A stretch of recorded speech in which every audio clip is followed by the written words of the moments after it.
Bon, ok. Donc, ici, pour ceux qui vont regarder la vidéo, c'est l'exercice numéro 2 de synthèse que je vais faire avec les explications. Je sais qu'il y a des explications comme déjà dans le texte. Mais voilà, c'est des exercices qui ressemblent fortement à ce qui va se passer à l'examen.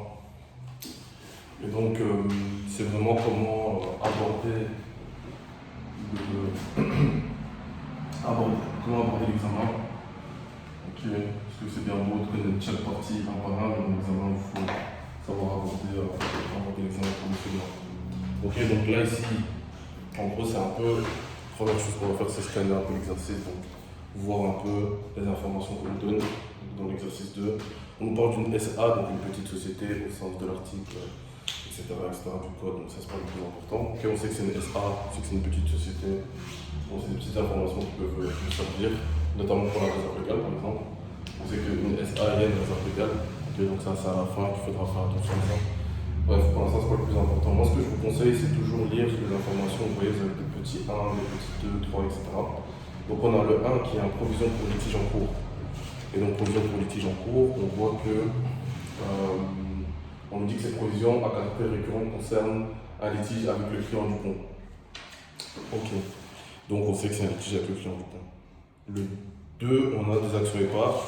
On nous dit que ces actions épars, c'est 200 actions détenues dans la SA ABEX. Okay, on nous donne cette information. On sait que c'est 200 actions. Pour le 3e, on a BNP Paribas dépôt à terme plus d'un an. On sort derrière, désolé, je pense qu'il y a des motos, etc. J'espère que vous m'entendez bien quand même. On voit que c'est un dépôt qui a été effectué en N-2 qui donnera un intérêt annuel de 0,95%. Okay. Table à terme échu, le 30 novembre, l'intérêt après cours, le 1er décembre N-2. Ok.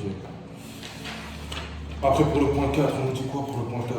On nous dit qu'on a des revenus des immeubles et quand je regarde derrière, on dit que le dernier loyer mensuel a été encaissé le 1er décembre N. Okay. Donc là, en gros, j'ai screené un peu les informations de cette entreprise, okay, juste pour voir un peu de quoi ça parle. Comme ça, quand je fais mon exercice et que j'ai à un moment donné une information, je l'ai déjà lu, je vois déjà de quoi ça parle et c'est juste un peu pour rentrer dans l'exercice. Sinon, concrètement, ici, on va commencer les opérations courantes. Okay. Donc, les opérations courantes, on est ici avec le fait qu'on reçoit la facture relative à l'achat d'une voiture au prix brut de 26 000 €, remise de 8%, paiement au comptant. Et cette voiture sera utilisée à titre gratuit à des fins privées à concurrence de 40%. Okay. Donc, déjà, au niveau de la voiture, on sait que c'est utilisé à 40% en privé. Donc, c'est que c'est utilisé à 60% en professionnel. Okay. Donc, je vous rappelle que la partie privée est non déductible. Ici, on va déduire la TVA à 50%, puisque on déduit que la partie professionnelle jusqu'au maximum de 50%. Okay. Donc, ça, ici, on va aller droit au but. Je ne peux pas trop réexpliquer tout ça en détail, mais pour résumer, c'est la partie professionnelle qui est déductible jusqu'au maximum de 50% au niveau de la TVA. Ok, donc ici, on va faire notre calcul. On a 26 000. Il faudrait juste que je trouve une calculatrice. Bien vu que j'ai commencé ma vidéo sur la calculatrice.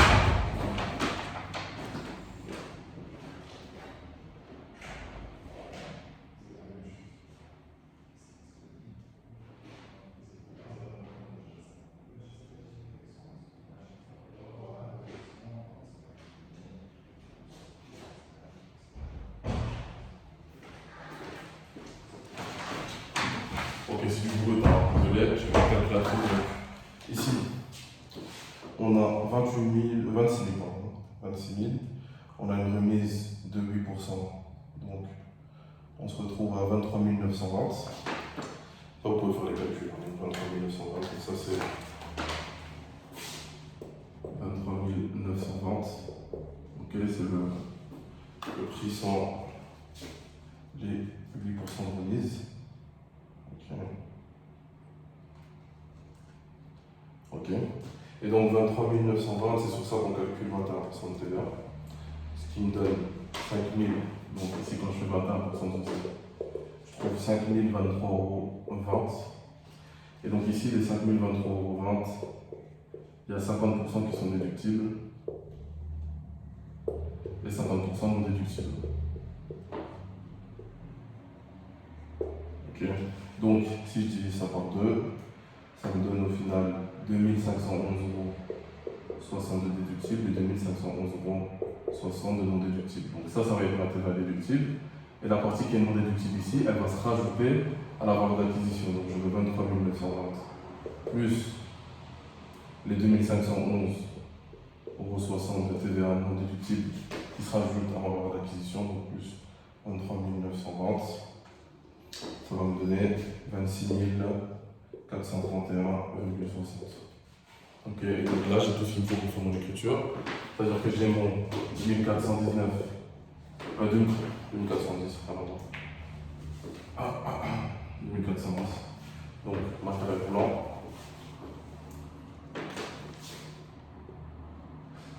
Qui est de 26 431,60.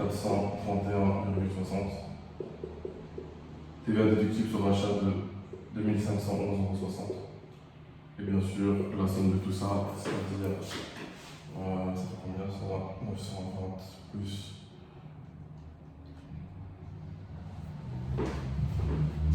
Ça fait 440. On doit 28 943,20. Et donc là, on a enregistré notre facture d'achat. Numéro. Et donc, je vous rappelle, pour trouver le numéro de la facture d'achat, on revient à ce qu'on a vu au début. On nous a donné ici, à la page 2, au cours de l'exercice N, on a déjà enregistré 1200 écritures au livre journal, donc bien évidemment, c'est l'écriture 1201.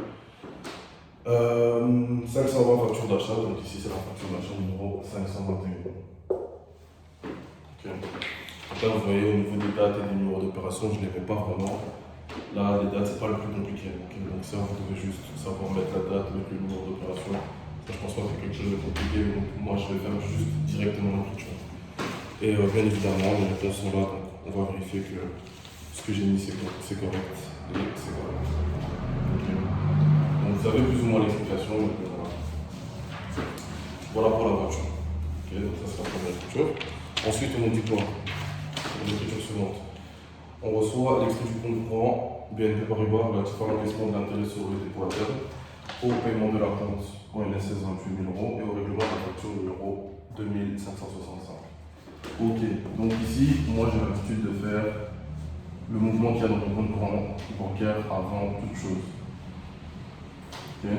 Je vais faire les choses qui sont simples. On sait que je paye cette facture, donc ça veut dire que déjà je sais que j'ai moins 28 943,20 €. Ok, ça c'est sorti de mon compte, c'est bon. Je sais que c'est sorti. Ensuite, je paye le NSS, donc là j'ai pas de calcul à faire, moins 20 000 €. Combien? 28 000 €. 28 000 € de l'NSS, donc ça sort de mon compte. Ensuite, on me dit que j'ai reçu l'intérêt sur le dépôt à terme. Donc le dépôt à terme, là, il faut que j'aille chercher les informations. Je les avais déjà lues au début, mais donc je vais aller chercher les informations. Le dépôt à terme, c'était le point 3, où j'avais un dépôt à terme de 68 000 €. Okay. 68 000 €. Et ce dépôt à terme, il me donnera un intérêt que je reçois de combien? De 0,95%.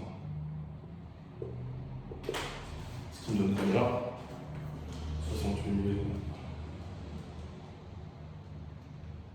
646 €.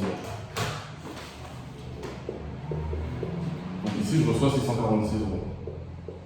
Déjà, je peux rajouter que j'ai plus 646 €. Et ce que vous devez savoir, et à ce niveau, là, vous devez le savoir, c'est quand vous recevez des intérêts, vous avez 30% de précompte. Donc les 646, il y a 30% de précompte immobilier à payer sur les 646 €. Et donc ce précompte immobilier, il est de 30%. Et il est de 193,80 €. 193,80 €. Donc ici, il y a moins 193,80 €. Donc là, je peux déjà faire le mouvement de mon compte courant bancaire avant d'aller dans des calculs un peu plus poussés. Donc dans mon compte courant bancaire, qu'est-ce que j'ai comme mouvement? J'ai donc les 28 943,20 € qui sortent. J'ai aussi 28 000 € qui sortent. J'ai 646 € qui rentrent. Et j'ai 193,80 € qui sortent. Donc au final, j'ai un mouvement de 56 491. Moins 56 491. Donc ça, je sais déjà que le compte courant il est crédité de ceci. Et donc, ici, il n'y a pas de souci avec le fournisseur ici que j'ai payé, ça c'est pas un problème. J'ai payé mon loyer nécessaire, pas de souci. Maintenant, pour les intérêts, je dois faire attention. Donc ces intérêts de 656 €, pourquoi je dois faire attention? Parce que c'est des intérêts annuels où il y avait une partie en N-1 et une partie en N. Et pareil pour les 193,80 €, on avait une partie en N-1 et une partie en N. Bref, une partie en N-1 et une partie en N. Donc, qu'est-ce que ça va donner ici? Comment je vais faire mon calcul? On revient au point 3. On nous disait à la page 2 que ce dépôt a été effectué le 29 novembre N-2 et donnera un intérêt annuel de 0,95%. Puis un intérêt échu le 30 novembre et l'intérêt a pris cours le 1er du 12 N-2. Okay.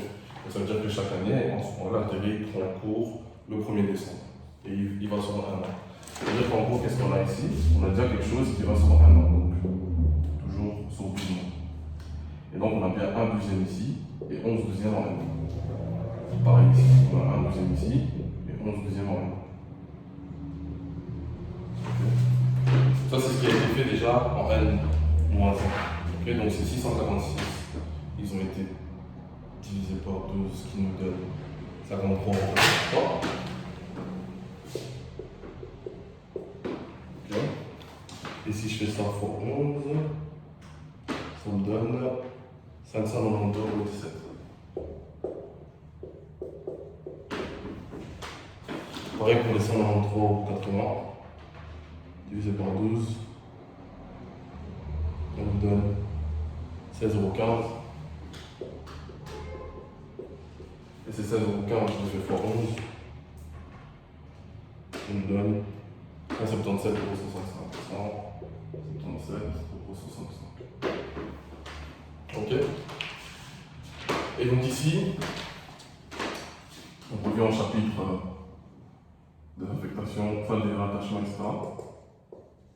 On est dans le cas où la PG, on la reçoit à terme échu. Donc c'est ceci qui va nous intéresser. On va acquis ou imputer. On va imputer. Tout dépend de si on est dans une charge ou dans un produit. Si c'est un produit, c'est produit acquis. Si c'est une charge à imputer. Okay, donc là, je reviens sur ce qui s'est passé au 31 12 N-1. Okay. Donc ici, ça, il y a deux cas de figure. Il y a le cas de figure où on reçoit la PG à la fin. Donc là, ici, comme on reçoit la PG à terme échu, on est dans ce cas de figure. Okay. Donc ici, comme je dis, pas refaire le chapitre. Mais donc voilà, on est dans ce cas de figure où on reçoit la PG à la fin. Et donc c'est N qui va m'intéresser, que je vais soit acquis ou imputer. Donc ça tout dépend. Si c'est un produit acquis, si c'est une charge imputée. Ok, donc ici en gros, vu que je vais faire la terme dessus, c'est bien ceci qui va m'intéresser et ceci. Ok, en N. C'est la traduction de mon schéma ici. Ok, donc ça au final c'était mon produit acquis, ça c'était ma charge imputée. Attention, là je suis pas en train de faire cette écriture elle a déjà été faite. Ok, elle a déjà été faite, et donc le principe de cette écriture c'est qu'on fait les produits acquis et les charges imputées et qu'on laisse comme ça jusqu'au moment où on reçoit la PJ. C'est là qu'on va solder ses comptes. Okay, et justement là on est déjà dans l'étape où on doit solder ses comptes.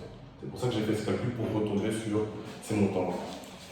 Et donc ici, je peux vous montrer, hein, dans la liste des comptes, ces montants, ils sont déjà logiquement. Vous avez un produit acquis, donc vous avez déjà une charge à imputer de 16,15 €. Normalement, j'avais les 6 €, vous allez le voir. Et donc derrière, c'était le produit acquis. Vous avez le produit acquis de 53,80 €. Okay. Donc en gros, qu'est-ce qui va se passer ici? Là maintenant, j'ai vraiment tout ce qu'il me faut pour faire mon écriture. Qu'est-ce qui va se passer? J'ai mon compte courant. C'est un compte courant BNP Paribas. C'est 2. Qui diminue donc, qui est crédité de 56 491 €. Ok. Il est crédité de ça. Ensuite, je replace ce que j'ai ici. Ça, c'est le fournisseur que j'ai payé. Donc, c'est mon 440 fournisseur qui va être débité de 28 943,20 €. Les 28 000 €, c'est l'ONSS que j'ai payé. Donc, c'est mon 454 ONSS, c'est l'ONSS que je paye là. Donc, 28 000 €. Ici, la débit. Okay. Et ensuite, ces deux trucs-là, ici, je dois faire attention ici. Donc, ça veut dire quoi? C'est mon produit acquis que je vais devoir solder. Okay. Donc, produit acquis que je solde, c'est le 491 qui passe au crédit. 53,83 €. Et donc dans mon compte de produit des actifs circulants, ok, là aussi, par contre, c'est un truc que je devais connaître ici à la veille de l'examen. Donc c'est un produit financier, produit des actifs circulants, parce que c'est des produits grâce à mes dépôts à terme. Je mets que la partie qui concerne N, c'est-à-dire 592,17 €. Pareil, ici je vais solder mon compte 492, le compte où j'ai mis ma charge à imputer. Et dans mon compte, donc je vais solder pour 16,15 €. Et dans mon compte 6700, à quoi le compte versé, je mets que la partie qui concerne N, c'est-à-dire 177,65 €. Et donc là, je viens d'enregistrer mon extrait de compte courant BNP numéro 222. Okay. Petite vérification pour voir si c'est correct, parce que les réponses sont présentes. Et donc, voilà, logiquement, je ne me suis pas trompé. Et donc là, on est bon. Ok. Donc, voici d'où ça vient, parce que là, je vois aussi que dans les explications, on vous a mis juste les intérêts, etc. Okay. Ah, si, on vous a tout expliqué aussi. Ok. On vous a tout expliqué aussi. Ok. Ensuite, donc ça c'est bon pour ceci. Pour la suite, on a le carburant. Donc, vous vous souvenez de la voiture qu'on a fait il y a quelques minutes. On a acheté une voiture avec voilà, 40% privé, 60% professionnel. Donc tout ce qui sera en lien avec la voiture sera calculé avec le même niveau de pourcentage, etc. Ok, donc ici, qu'est-ce qui se passe? On a notre voiture. On reçoit en tant que cette facture, consommation de carburant et paiement en compte en espèces. Ok. Donc, on a 96,80 €. Un montant total de 96,80 €. Ok. Donc TVA comprise. Ok, donc on divise par la 21. Trouver le montant hors TVA. Si je ne dis pas de bêtises, c'est 80. 96 €. 80 divisé par 1,21, ça fait 80 €, c'est ça. Ok, ça fait 80 €. Et donc 80 €, 21% de 80 €, ça fait 16,80 €. Et donc ces 16,80 €, comme tout à l'heure, même principe, on a 50% déductible et 50% non déductible. Ok. Donc si on divise ça par 2, ça fait 8,40 € et 8,40 €. Ok. Et donc ça va être ma TVA déductible.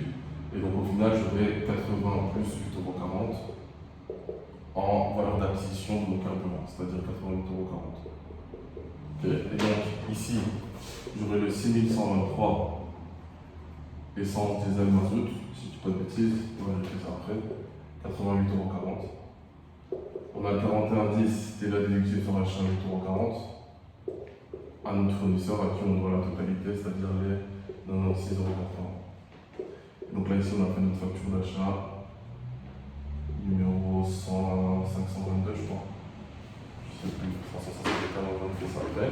On a fait le paiement au grand comptant en espèces, donc au grand comptant, il y a directement en espèces, 96,80 € à mon compte caisse espèces qui diminue de 96,80 €. Et donc ici, pièce de caisse.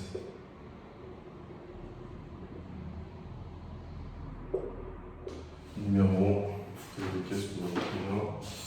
numéro 16. Et donc la facture c'est bien 522. Ok, donc là ici on est vraiment dans le même principe qu'on avait acheté la voiture. On avait notre truc avec la TVA, j'ai enlevé la TVA pour recalculer la TVA qui est de 16,80 €. Et cette TVA, il y a juste 50% qui est déductible, l'autre 50% n'est pas déductible, donc on va se rajouter à la valeur d'acquisition de mon carburant. Donc au final, la valeur d'acquisition de mon carburant, c'est 88,40 €. Ma TVA déductible, c'est seulement 8,40 € et la somme de deux, est-ce que je dois payer au fournisseur? Et donc, voilà ce qui explique l'écriture de l'intérieur ici, qui est, je pense qu'elle est correcte, qui est totalement correcte. Okay. Et donc après, ça suit cette écriture aussi, et le paiement en comptant les espèces, c'est la pièce de caisse. là, on est bon. Ensuite, on va l'achat. Ok. Après, on fait l'achat de marchandises au prix brut de 52 698 €, TVA 21%, frais de port 225 €, paiement en comptant sous escompte de 2% ou à 30 jours. Enfin, ok. Donc là, ici, c'est la facture d'achat tout à fait classique. Donc, facture d'achat vraiment classique. Donc, on a notre prix brut de 52 698 €. Ok. On n'a pas de remise ni de rabais ni de ristourne, donc moins 0. On se retrouve toujours à 52 698 €. On a des frais de port de 225 € qu'on doit les rajouter.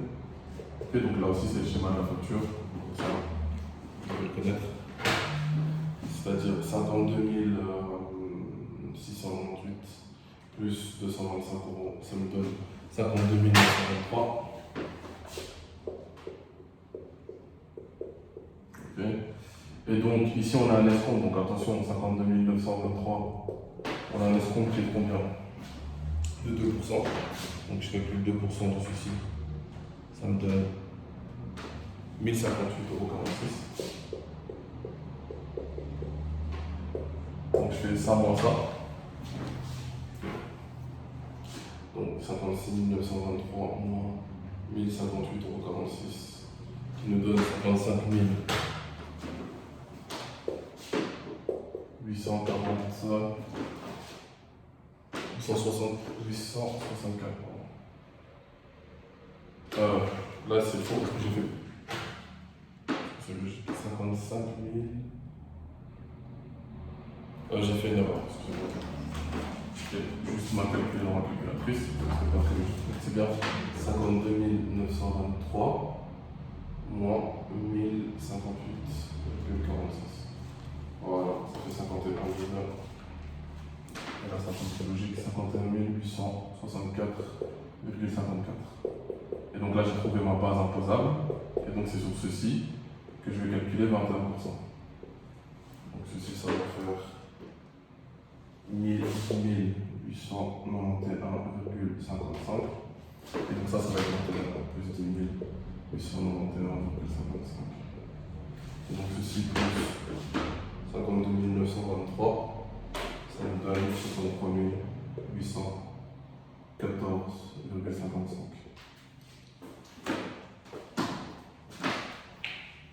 Comme total. Okay. Donc pour résumer, ceux qui ne maîtrisent pas encore bien la facture d'achat, c'est le prix brut moins remise rabais restaurant, qui nous donne le prix net. Ce prix net, on va rajouter les frais accessoires. On va se retrouver ici avec le prix d'achat de vente commerciale, qui est l'équivalent de la valeur d'acquisition. Vu qu'on a un escompte, donc ici on a un escompte, on doit faire le calcul sur le côté. Si on n'avait pas d'escompte, on calculait 21% de ceci, on avait la TVA, on faisait la somme des deux avant de notre total. Et comme il y a un escompte, on doit prendre notre prix d'achat de vente commerciale. C'est sur ce prix d'achat de vente commerciale qu'on va calculer le montant de l'escompte. Donc c'est sur ce prix-là que j'ai calculé les 2% d'escompte. On m'avait donné. J'ai trouvé ceci. On fait ça moins ça nous donne un montant qui s'appelle la base imposable. Base imposable pourquoi? Parce que c'est sur ça que je vais calculer les 21% de TVA. Donc une fois que j'ai calculé les 21% sur ceci, je trouve une TVA que je rajoute à mon calcul ici. Okay, donc j'ai fait ce calcul sur le côté pour trouver ma TVA que je rajoute ici. Je fais mon prix d'achat de vente commerciale de base, plus la TVA, et j'ai le total de la facture. Okay. Et donc j'ai fait un achat de marchandises. Donc ici c'est mon 604 achat de marchandises qui est de 52 923. J'ai une TVA déductible de 10 891,55. Et j'ai mon fournisseur 63 814,55 €. Et donc là, je vais faire ma facture d'achat numéro 523. Ok, et donc là, ma facture d'achat est totalement terminée. Et évidemment, je vais juste vérifier que ce que j'ai fait n'est pas faux et ça me semble correct. Okay.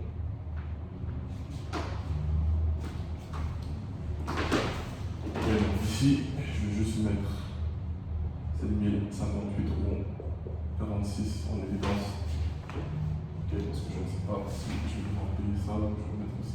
63 814,55. Ok, et là, je peux passer. Ok. Donc ça, c'est pour la facture d'achat.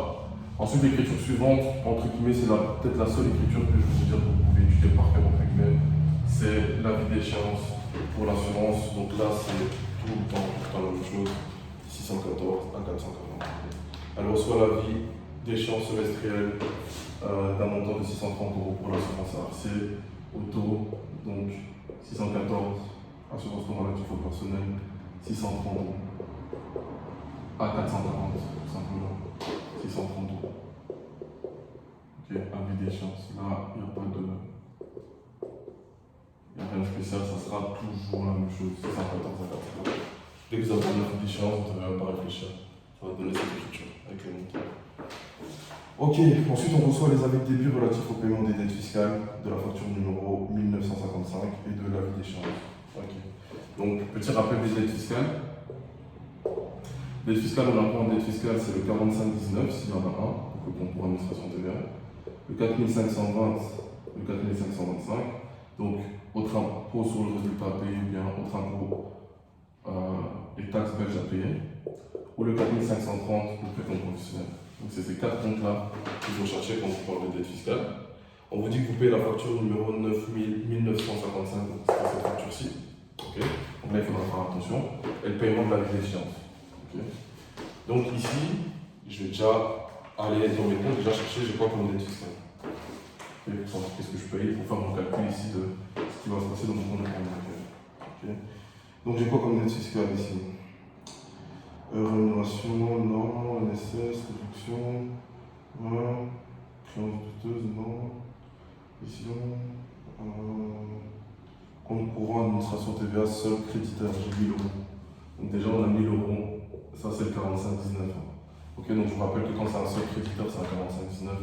Et si vous avez un compte courant administration TVA avec un seul débiteur, c'est un 4519.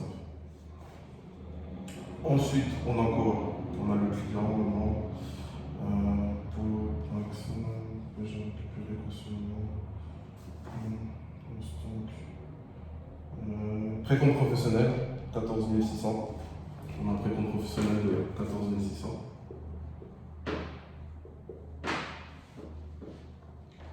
On a un précompte professionnel de 14 600, précompte immobilier non, et donc c'est tout. Hein.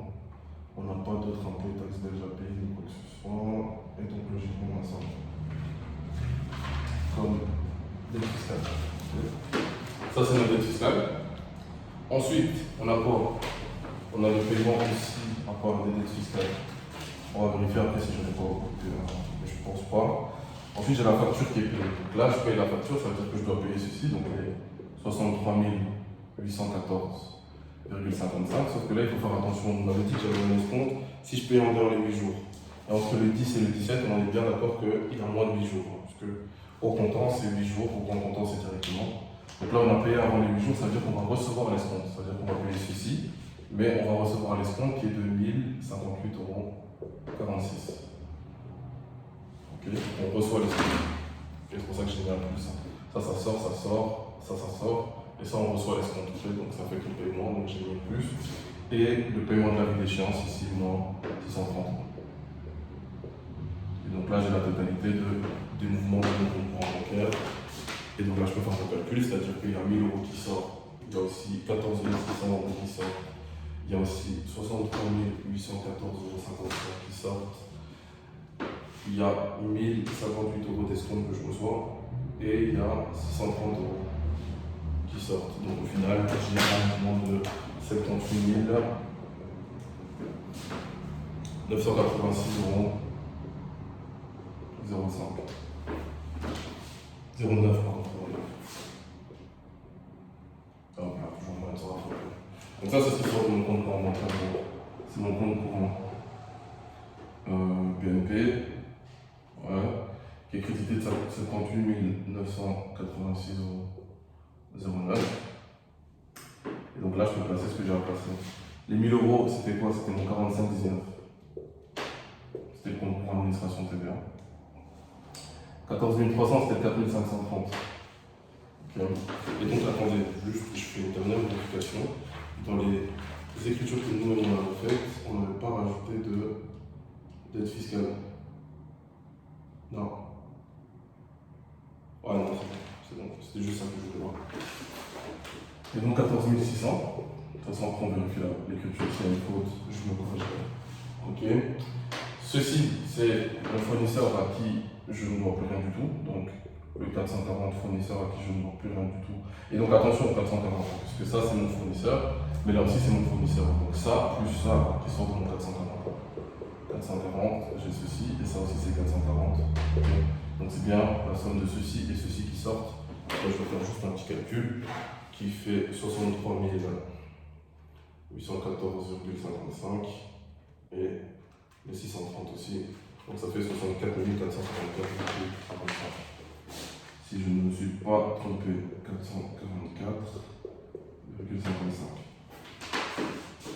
Ok. Et donc ici, l'escompte que j'ai obtenu, il se trouve en produit 7563. J'ai reçu l'escompte de 1058,46 €.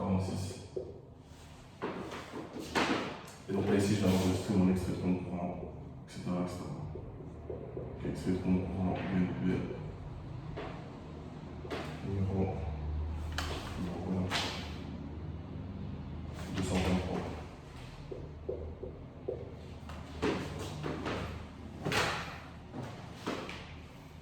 Okay. Vérifions que tout ceci est correct. Et donc ici, tout ceci est correct. Bien sûr. Okay. Est-ce qu'il y a le détail de tout? Tout était détaillé, pas forcément.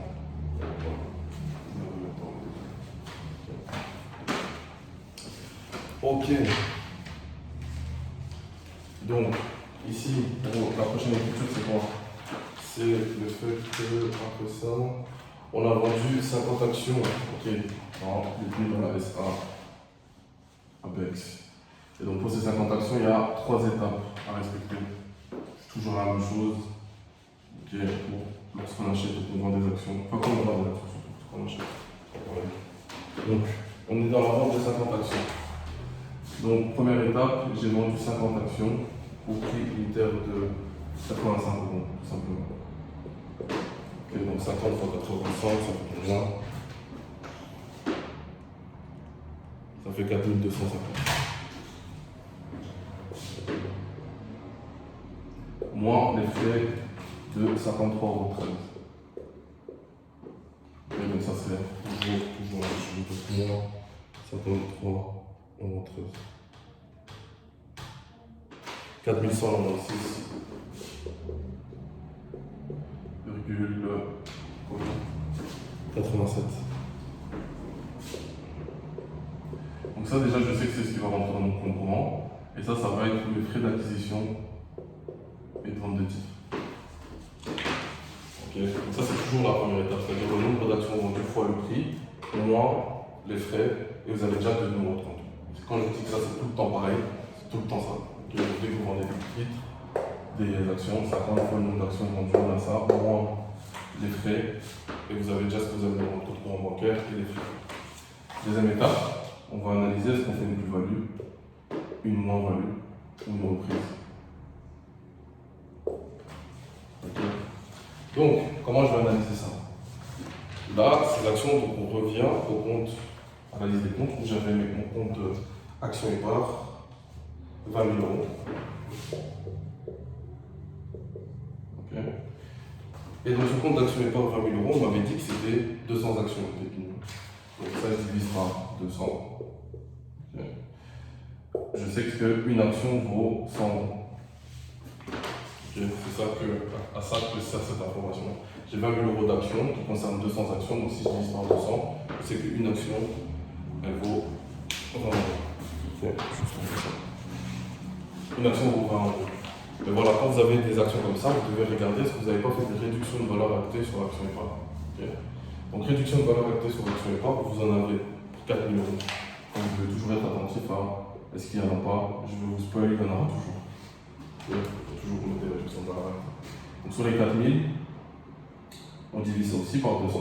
C'est 4 000 €. Donc 4000 divisé par 200, ça me donne combien? Ça fait qu'une réduction de valeur, c'est 20 euros. Ça veut dire qu'à l'heure où je vends mon action elle vaut 80 euros. Ok. Et donc ici, j'ai vendu 85 euros une action qui aujourd'hui vaut 80 euros. Donc instinctivement, vous allez peut-être me dire que je fais 5 euros de plus-value. Donc là, ici, il faut faire attention. La plus-value, c'est lorsque j'arrive à le vendre au-dessus de mon prix d'achat. Ma valeur d'acquisition, c'est 100 euros. Okay. Donc, tant que je ne suis pas au-dessus de 100 euros, je n'ai pas fait de plus-value. Là, elle vaut 80 euros parce que j'ai fait une réduction de valeur. Parce que mon action a perdu de valeur par rapport au prix auquel je l'ai acheté. Elle vaut 80 euros. Quand je vends à 85 euros, je ne fais pas une plus-value. C'est juste que ici, j'ai fait une réduction de valeur. Okay. Et donc ici, je dois juste faire 5 euros de reprise. Je dois faire 5 euros de reprise parce que c'est juste que ma réduction de valeur elle est trop élevée par rapport au prix auquel je le vends. Ici, j'ai juste une réduction de valeur de 15 euros et pas de 20 euros. Okay. Donc en gros, vous avez tout simplement votre valeur d'acquisition, vous avez votre valeur d'inventaire, ça s'appelle comme ça. Okay. Donc la valeur d'inventaire, c'est à la fin de l'année, on va vous donner la valeur d'inventaire, c'est-à-dire la valeur de votre action au moment où on en parle, souvent c'est le 31 du 12. Okay. Donc votre valeur d'acquisition, c'est le prix auquel vous avez acheté, votre valeur d'inventaire, c'est la valeur au moment où les choses se passent. Okay. Donc par exemple ici, ça c'est notre valeur d'acquisition, les 100 euros, et notre valeur d'inventaire, c'est les 80 euros. Donc tout ce qui va se trouver entre votre valeur d'acquisition et votre valeur d'inventaire, par exemple là on est à 85 euros, ici, donc tout ce qui se trouve entre les deux, ça va être de reprise. Tout ce qui se trouve au-dessus, ça va être une plus-value. Ça veut dire que si vous le vendez à 100 euros, 103, 101 euros, 150 euros, tout ce qui est au-dessus, c'est une plus-value. Donc vous faites 1 euro, 2 euros, etc. de plus-value. Et tout ce qui se trouve en dessous de la valeur d'inventaire, donc si vous le vendez à 79 euros, 78 euros, etc., là vous êtes en moins-value. Okay. Comme ça, vous comprenez bien que quand vous êtes au-dessus de la valeur d'acquisition, plus-value. Quand vous êtes entre la valeur d'acquisition et la valeur d'inventaire, c'est une reprise, donc comme ici. Et lorsque vous êtes en dessous carrément de la valeur d'acquisition, c'est à ce moment-là que vous êtes, la valeur d'inventaire, pardon, c'est à ce moment-là que vous êtes en moins-value. Okay. Et s'il n'y avait pas eu de valeur d'inventaire, là c'est simple. Si jamais il n'y avait pas de réduction de valeur, soit vous le vendez à la valeur d'acquisition, il n'y a rien de spécial, soit vous le vendez plus, vous êtes en plus-value, soit vous le vendez en dessous, vous êtes en moins-value. Donc après, il faut avoir une certaine logique. Donc ça c'est l'explication de pourquoi on fait ça pour une reprise. Et dernièrement, qu'est-ce qu'on doit faire 3? C'est, donc là, écoutez bien ce que je dis, en fait c'est une vidéo, donc je suis pas en train de vraiment l'écrire. Vous allez retirer le fait que vous avez vendu 50 actions. Donc ici, on vous a dit, vous avez 20 000 euros qui concernent 200 actions d'une valeur de 100 euros. Mais maintenant, on en a plus de 200, on en a 150. Donc on doit bien montrer qu'il y a 50 actions d'une valeur de 100 euros qui sont sorties de mon compte. Et dans ces réductions de valeur aussi, je dois montrer qu'il y a 50 actions d'une valeur de 20 euros qui sortent de mon compte de réduction de valeur. Donc ici, j'ai 50 fois 100.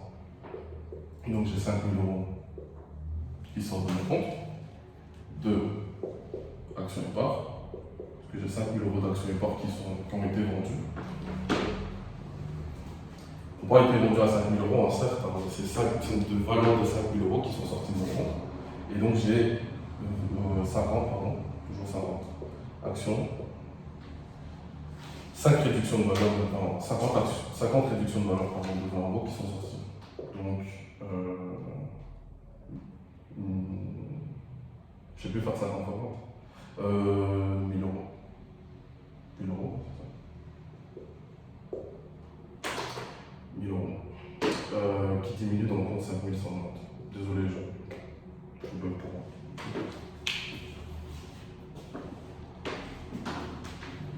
Et donc ici aussi, j'ai oublié, on a 5 euros de reprise, il faut calculer pour une action. On en a vendu 50, donc 5 fois 50, on a 250 euros de reprise.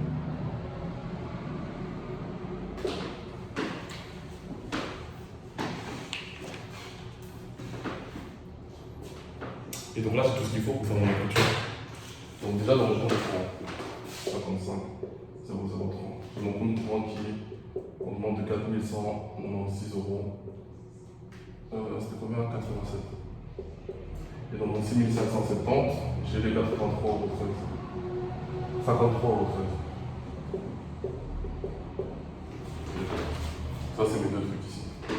Ici, j'ai ma reprise. Ok, donc ma reprise, elle se trouve en charge financière, 65,11. Donc les reprises, c'est toujours des comptes de diminution de charge. Donc 65,11, j'ai une reprise de 250 euros. Ok. Ok, donc là, encore une fois, je ne peux pas aller vraiment trop dans les détails. Ça, c'est plus à connaître. Donc c'est le compte de reprise de réduction de valeur sur actifs circulants. Et donc ici, c'est mon compte 5100 qui diminue. Donc 5100, il diminue de 5000 euros. Donc je le mets au crédit. Et mon 5190, qui est le compte de réduction de valeur active, qui est de base et d'autocrédit, qui diminue de 1000 euros ici. Et donc ici, j'ai mon extrait de compte courant. BNP, numéro 224.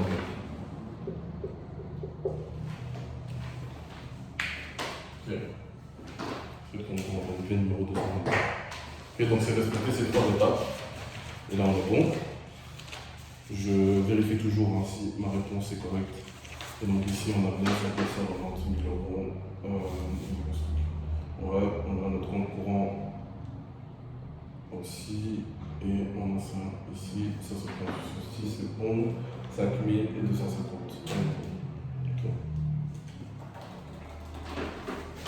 Ok. Donc, ici, j'efface rapidement et tout ça parce que c'est une vidéo, donc vous savez faire des pauses, remettre, etc. Ok.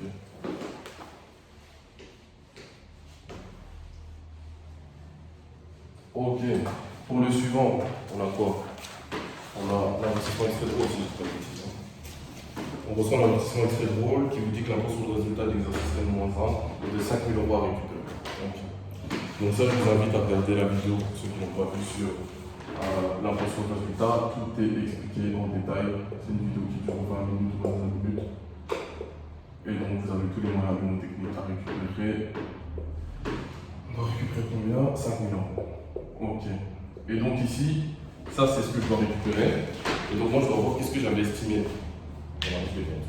Et dans ma liste des comptes, qu'est-ce que j'avais estimé? Et donc pour vous donner un conseil, un moyen de trouver ce que vous avez estimé très rapidement, souvent entre parenthèses c'est marqué exercice N-1. Ok, donc ça, quand vous cherchez, vous pouvez trouver le truc directement. Donc exercice N-1, qu'est-ce qu'on a? Impôt belge sur le résultat récupéré exercice N-1, on a 6 000 euros. C'est-à-dire que nous on avait ceci, 4120, on avait 6 000 euros ici. Et je vous ai dit dans la vidéo sur les impôts sur le résultat, on considère entre guillemets qu'on a, c'est comme si on avait récupéré les 6 000 euros. Et au final, on doit récupérer 5 000 euros. Et donc, si vous avez des moyens techniques, vous avez récupéré 6 000 euros alors que vous devez récupérer 5 000 euros, on a trop récupéré. On a trop récupéré, c'est-à-dire que c'est le compte 6 710. On a trop récupéré combien? 1 000 euros. Ok, on a trop récupéré 1 000 euros. Et je vous avais dit, quand vous êtes dans ce compte à récupérer, vous devez justement le moduler pour être au bon endroit. Enfin, avec le bon montant. On va juste retirer 1 000 euros de ce compte ici. On retire 1 000 euros. Et donc là, on vient d'enregistrer notre investissement extrait drôle. Ok, on a trop récupéré. Donc ça, c'est les moyens techniques. Je vous invite vraiment, si vous n'avez pas compris ce que je viens d'expliquer, il y a une vidéo qui détaille tout à 150%. Tout le moyen de se tomber. Et donc ici, je viens de mettre 1 000 euros au crédit de ce compte. Donc quand je vais faire 6 000 moins 1 000 euros, ça va bien les 5 000 euros à récupérer. Et donc je vérifie, même si je suis persuadé que c'est juste, c'est totalement correct. Donc là, on est bon. Ok. On est bon. Et donc ça, vraiment, si vous n'avez pas compris, je vous invite vraiment à regarder la vidéo sur les impôts sur le résultat et les détails avant. Ensuite, on a la faillite du client revenu et clôturé. L'attestation adressée à la société VA par le curateur l'informe qu'elle encaissera 2541 pour solde de tout compte. L'attestation du curateur est reçue le 21. Donc déjà ici, par exemple, je peux faire un petit détail sur la date. On est bien le 21. Ce qu'on va enregistrer, c'est l'attestation du curateur qui est le 21 décembre, et non le 20. Donc, on va recevoir 2541 pour solde de tout compte, c'est-à-dire que c'est 2541 avec la TVA qu'on reçoit. Donc là, je vais d'abord enlever la TVA. Ça va me faire quoi? 2800 euros, je crois. Je sais pas, 2541, 2541 divisé par 1,21. Ça nous donne 2100. Totalement pas. C'est pas 2100. Et donc sur ce des 1100 euros, on a 21% de TVA qui va faire 442, 21%, ça fait 441.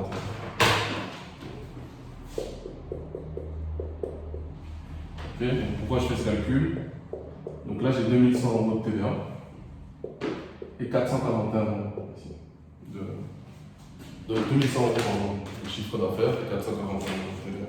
Ok, donc j'ai séparé les deux. Et donc ici on nous dit, on parle d'un client revenu qui est clôturé, etc. Ça veut dire qu'on a d'office des informations sur ce client revenu au niveau de la créance douteuse.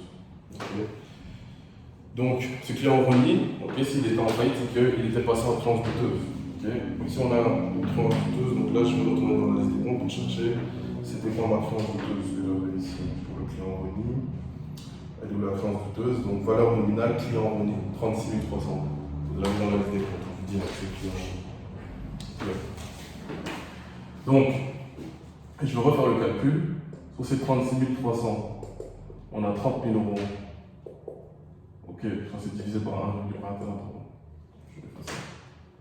Je vais effacer ce calcul-là, ici, et je vais vous refaire. Donc le client revenu, sa valeur nominale, c'est 36 300. Ce qui est égal à 30 000 euros. En fait, je saute les étapes. On divise par 1,21 pour trouver le montant hors TVA, parce que la valeur nominale, c'est le montant avec la TVA, qui donne 30 000 euros. 30 000 euros. Sur ces 30 000 euros, on a de la TVA, et cette TVA de 21%, elle est de 6 300 euros. Ok, je me fais comme ça parce que je le fais de tête, et donc comme je ne suis pas le meilleur en maths, c'est bon. Ok, donc pourquoi j'ai fait ce calcul? Parce que mon vrai chiffre d'affaires de base c'était 30 000 euros, et ma TVA de base c'était 6 300 euros. Okay. Et au final, ça c'est ce que je reçois vraiment en chiffre d'affaires, et ça c'est ce que je reçois vraiment en TVA. Ça c'est ce qui s'est passé. Et donc ici, je vais faire le calcul pour voir est-ce que je suis en moins-value ou en reprise, etc. Okay, donc ça c'est le chapitre des créances douteuses. Donc sur ces 30 000 euros, qu'est-ce qui s'est passé? On a fait une réduction de valeur actée. Okay, puisqu'il est passé en créance douteuse, c'est que d'office on a fait une réduction de valeur actée. Et donc ici on a une réduction de valeur actée sur créance commerciale à 1 an en plus, vous l'avez dans la liste de compte. On a fait une réduction de 12 000 euros. Ce qui fait qu'au final, on avait 18 000 euros qu'on espérait récupérer. Okay. On espère récupérer 18 000 euros. Qu'est-ce qu'on a vraiment récupéré au final? 2100 euros. On a récupéré 2100 euros. Donc si je fais 18 000 moins 2100 euros, je fais une perte de 15 900 euros. Et donc ici, j'ai fait 15 900 euros de moins-value. Ça, c'est une première méthode, une première manière de voir, d'aborder le calcul. On peut l'aborder d'une autre manière. Sur les 30 000 euros, on avait de base, on n'a reçu que 2100 euros. Donc ça, moins 2100 euros, si je ne dis pas de bêtises, ça fait 27 900. Okay. Et donc les 27 900, c'est la perte qu'on fait réellement. 30 000 euros, on reçoit que 2100 euros, donc on fait une perte réelle de 27 900. Alors que nous, on a estimé une perte, ici vous avez fait, on a fait une réduction de valeur de 12 000 euros. Donc au final, on a bien 15 900 euros de moins-value. Ok, donc, de manière de voir le truc, 30 000 euros, on a fait une réduction de valeur de 12 000 euros, donc on espérait récupérer 18 000 euros. Au final, on a récupéré que 2100 euros, donc on fait 15 900 euros de moins-value. Ou bien 30 000 euros, on a récupéré 2100 euros, donc la perte qu'on fait, la vraie perte, c'est 27 900 euros. Alors que nous, on a estimé une perte de 12 000 euros, donc on a 15 900 euros de moins-value. Okay. Et donc, comme il a été déclaré en faillite, au niveau de la TVA aussi, on a récupéré de la TVA. Okay, c'est pour ça qu'on a créé en douteuse le montant de la TVA régularisée. Le montant de la TVA régularisée, on avait déjà récupéré 2520 euros. Okay. Donc en gros, les 6300 euros, c'est la TVA qu'on a déjà payé. Et les 2520 euros, c'est ce qu'on a déjà demandé à récupérer à la TVA parce qu'il était déclaré en faillite. C'est bien les 21% de 12 000 euros. Malheureusement, je suis désolé, je ne peux pas vraiment tout réexpliquer par rapport au chapitre de réduction de valeur. Ok, donc sur ces 6300 euros de TVA qu'on a déjà payé, on a déjà récupéré 2500 euros. Ça veut dire qu'il restait 3 780 € de TVA au client à me payer. Et au final, le client n'a payé que 441 € de TVA. Donc au final, si je fais ça moins 441, je trouve 3339. 3339. Et donc ça, c'est ma TVA déductible en plus. Il y a une autre manière de voir les choses encore une fois pour la TVA, c'est que sur les 6300 € de TVA que le client était censé me payer, il ne m'a payé plus que 441 € de TVA. Donc si je fais 6300 moins 441, et après 5859. Donc ça, c'était la TVA que je pouvais récupérer. Je pouvais demander à récupérer. J'en ai demandé seulement 2520 pardon. Elle n'a demandé que 2520. Ok, donc là ça me fait 3339 € de TVA déductible. En plus. Ok.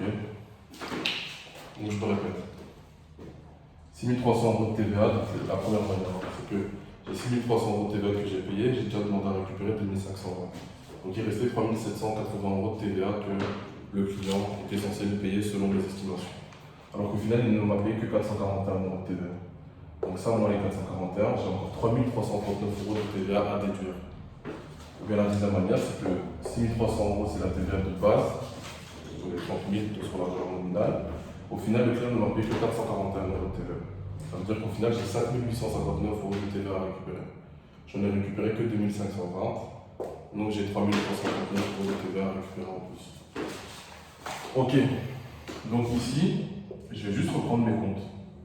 Le 4070, c'était le compte de créance douteuse, où j'avais 36 300. J'avais mon compte 4071, où j'avais la TVA arrivée ici au crédit. C'était combien la TVA 2520, donc on a TVA régularisée. Et j'avais le 409, réduction de valeur ajoutée, où j'avais 12 000 € au crédit. Okay. Donc là, j'ai juste repris les comptes qu'on avait, parce que je vais devoir les solder. Et ça, c'est les comptes qu'on avait dans la liste des comptes que je vais devoir solder, parce que la créance douteuse, elle est finie. Et donc ici, pour faire mon écriture, déjà, ce client maintenant, la faillite elle est clôturée, on est sûr que de ce qu'il va me payer, donc ça redevient un client. Okay. Donc il va me payer combien? 2541 €. Donc ça redevient un client pour 2541 €. Okay. Là c'est redevenu un client. Je dois solder mes trois comptes ici. Donc j'ai mon 4071 qui va être soldé pour 2520 €. Mon 409 qui va être soldé pour 12 000 €. Et je solde le 4070 pour 36 300 €. Okay. Donc là, j'ai juste pris mes trois comptes là ici, je les ai soldés. Donc ce qui était au débit, je les ai mis au crédit. Ce qui est au crédit, je les ai mis au débit. J'ai soldé le compte. Okay. Et donc après, ce qui me reste à passer, c'est ces deux éléments ici. Donc ici, j'ai mon 642. Et donc ça, vous pouvez le retenir, c'est le compte moins d'industrialisation de transcommercial à un an plus. Ou de transcommercial tout simplement. Okay. J'ai fait une moins-value de 15 900 €. Okay. Et donc là, j'ai la TVA déductible, ça va être mon 41, 14 TVA déductible pour régularisation et pour réguler 3339. Bon. Et là, je vais enregistrer mon attestation du client.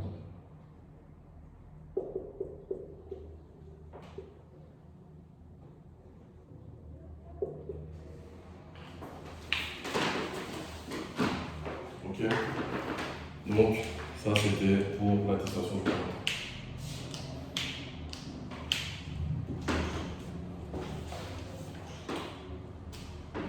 Ok. Ici, pour que la vidéo ne soit pas indigeste, on a adressé donc les factures relatives. Déjà, attendez, on va faire le suivant dessus. Donc ici, bon, en tout cas, j'ai expliqué en détail, c'est une vidéo. S'il y a des choses que vous n'avez pas compris, vous revenez. Okay. Pour le suivant, on a un bon de livraison. Okay. Donc bien faire attention, elle reçoit ici le bon de livraison. Donc le bon de livraison, c'est pas une PJ. Okay. Donc le bon de livraison, c'est pas une PJ. La PJ, c'est la facture d'achat. Donc tant que vous n'avez pas reçu la facture d'achat, il n'y a pas d'écriture. Vous allez voir que là, d'abord, j'ai un comportement ça est passé sur le faux. Je dois voir est-ce que j'ai juste pour cette écriture. Parce que j'ai raconté plein de trucs. Est-ce que c'est correct? Et c'est correct, ouais.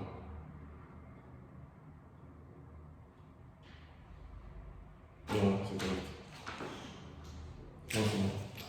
Ok, donc je disais que pour le suivant, c'est un bon de livraison. Donc un bon de livraison, en fait, par avoir, c'est pas une pièce justificative. Ça veut dire que ici, la présentation, vous donne toutes les informations et on vous donne toutes les informations. Et ce que je veux dire, mais c'est pas une facture. Ok, donc là, vous n'avez pas reçu la facture, donc bon de livraison, pas d'écriture. Ok, donc vous voyez sur l'écriture 10, pas d'écriture au livre journal à ce moment-là. L'écriture 11, c'est une simple facture de vente. Donc là, je ne vais pas vous mentir, on a déjà fait une facture tout à l'heure. Okay. Donc il suffit de reprendre et de toute façon, les explications sont dans les exercices. Donc ça, je ne pense pas que j'ai besoin de trop refaire. Il y a le schéma de la facture à respecter tout simplement. Ok, donc pour l'écriture 11, c'est juste une facture de vente. Okay. Ensuite, aussi, on a reçu donc, pour l'avis de paiement. Ce qu'il faut retenir pour l'avis de paiement, c'est qu'on a la taxe de mise en circulation. Et on a la taxe de circulation annuelle. Donc la taxe de mise en circulation, qu'est-ce que c'est? Donc quand vous achetez une voiture en soi, donc après on a acheté une voiture au début de l'exercice, vous avez deux taxes que vous allez devoir payer. C'est une taxe de mise en circulation. Donc la première fois, ça va se payer une seule fois. Dans toute l'histoire que vous allez avoir avec cette voiture, vous allez payer une seule fois une taxe de mise en circulation. Et ensuite, chaque année, vous allez payer une taxe de circulation annuelle. Donc, qu'est-ce qui va se passer ici? C'est que la taxe de mise en circulation, on va la rajouter à la valeur d'acquisition, puisque c'est un one shot, on va la rajouter à la valeur d'acquisition de la voiture. Elle va être de 123 €. Et ensuite, on a la taxe de circulation annuelle, 648, qui va être de 330 €. Non, moins 2. Ok. Et 640. Excusez-moi. Ok, donc en gros, pour bien comprendre, la taxe de mise en circulation, elle se rajoute à la valeur d'acquisition de la voiture. Et il n'y a que ces 330 € qui deviennent des taxes de circulation annuelle, donc des taxes que vous avez payées chaque année. Donc ça devient vraiment charge fiscale d'exploitation, 640. Et donc au final, les deux, ça reste les autres impôts et taxes belges à payer. Donc ça fait 92, 3, 5, 453 €. Et ça, l'avis de paiement. Ok. Donc ici, bien, on va tenir taxe de mise en circulation, je le rajoute à la vente d'acquisition. L'autre, c'est une taxe de circulation annuelle, donc c'est une taxe que je vais payer chaque année. Donc ça, je peux le mettre en charge fiscale d'exploitation. Et la somme des deux, ça reste des autres impôts que je vais déjà payer. Et donc, ça me donne cette écriture, je vérifie quand même que c'est juste. C'était où j'ai resté l'écriture? Ouais, c'est ça. 453 €. Ok. Donc c'est pour ça que le 123 € il se rajoute ici. Après, on a le décompte des rémunérations. Pour le décompte des rémunérations, je vais vous remettre un petit schéma. Je ne sais pas si je me trompe. Ce schéma il est à respecter. Donc ici, c'est un schéma très simple. Lorsque vous avez la rémunération d'un dirigeant, on va simplement rentrer dans le 6180.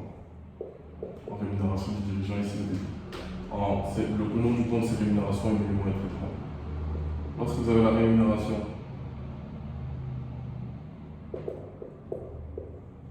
d'un employé,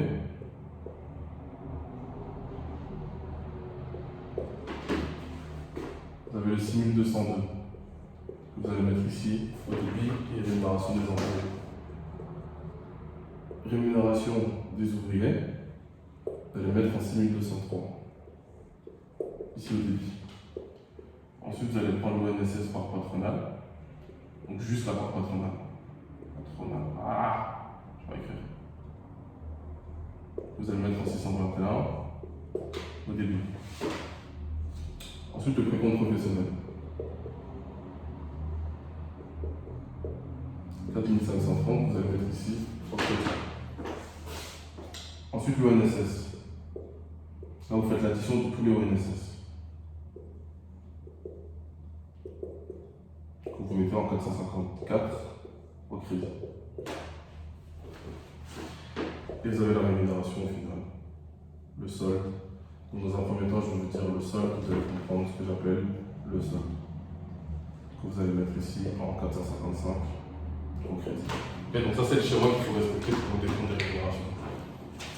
Donc c'est juste le schéma qu'il faut respecter. Et donc c'est ce qu'on va respecter. Ici, est-ce que j'ai la rémunération d'un dirigeant? Oui, donc décompte des rémunérations. Donc j'ai 6180, décompte des rémunérations, 22 800 dans la rémunération du dirigeant. Est-ce que j'ai la rémunération d'un employé? Il y a des employés, oui, donc 6200. Des employés pour 63 338 ici.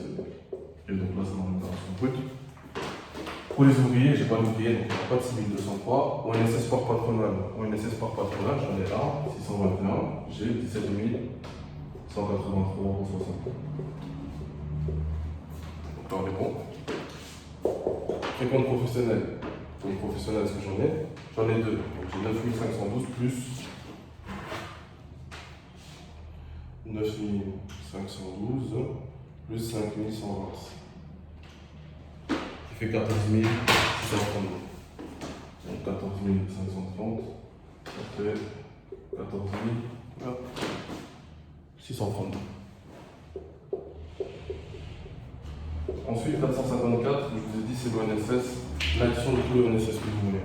Ok? Donc commencez pas à me dire oui, j'ai déjà mis l'ONSS par patronal ici, pourquoi c'est comme ça. Ok? Commencez pas à vous poser une question. Là, je reprends tous les ONSS que je vois. Okay? Donc je vais reprendre ma part patronale, 7183,60 € plus 8278,28 €. Ça me donne 25 461,80 €. Moins 25 461,88 € et 455 dans un premier temps. Je vous ai mis le seul, c'est le seul trou qu'on a. Donc n'oubliez pas que le débit va être égal au crédit. Donc en faisant la somme de ce que j'ai au débit moins ce que j'ai au crédit, je trouve directement ma rémunération. Donc je fais 22 800 plus 63 338. 38 déjà.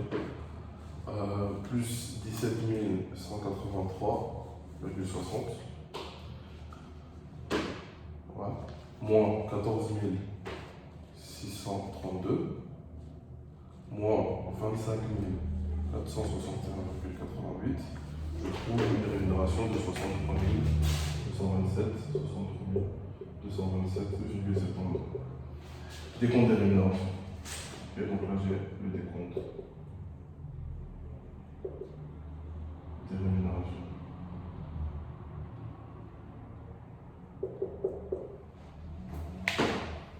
Je vais déjà vérifier si c'est juste. Okay, donc là, ici, dans un premier temps, donc si tout est bien placé, etc., c'est correct, mais ça reste dangereux. Donc même si c'est juste, on va voir comment faire attention quand même.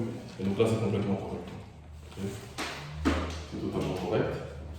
Sauf que ici, donc voilà, je vous ai dit, hein, quand je suis arrivé ici pour trouver la rémunération, j'ai juste fait ce que j'avais au débit, moins ce que j'avais au crédit, j'ai directement trouvé la rémunération. Donc, entre guillemets, c'est correct. Mais il faut faire attention, ça veut dire qu'ici, si j'avais fait déjà une erreur de 1 centime, j'aurais d'office eu l'erreur qui serait répercutée sur la rémunération. Donc le vrai calcul que je suis censé faire pour la rémunération, que ce soit des employés, je peux écrire des ouvriers,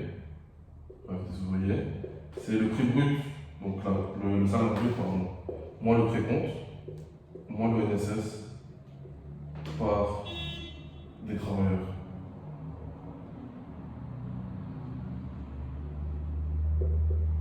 Ok. Moins le NSS par des travailleurs. Donc ça, c'est le calcul qu'on fait quand c'est la rémunération des employés et des ouvriers. Et lorsque je vais le mettre ici, c'est pour les dirigeants, c'est encore plus simple. Le calcul, c'est simplement rémunération, donc le brut, moins le précompte. Ok. Je vais vous laisser faire le calcul. Vous ne pouvez pas faire le calcul pour le même exercice. Donc, vous calculez la rémunération pour les employés, la rémunération pour le dirigeant. Vous faites la somme des deux, vous allez voir que vous allez tomber exactement sur 63 227,7 €. Okay. Donc ça, je vous laisse le faire. Vous allez voir que c'est totalement correct. Ok. Donc là, on est bon pour les opérations courantes, on a fait des opérations. Okay. Donc ça, c'est le vrai calcul que je suis censé faire. Moi, je vous conseille de faire les deux si vous voyez que vous tombez sur la bonne réponse dans les deux, vous êtes sûr que vous avez la bonne réponse. Ok, donc là pour les opérations courantes, on est bon. Est-ce qu'il y aura des opérations d'inventaire cette fois-ci à votre examen? Je ne sais pas, mais logiquement, vous allez savoir le faire. Ok, donc on va quand même faire les opérations d'inventaire. Ok. Et je vais déjà couper cette vidéo.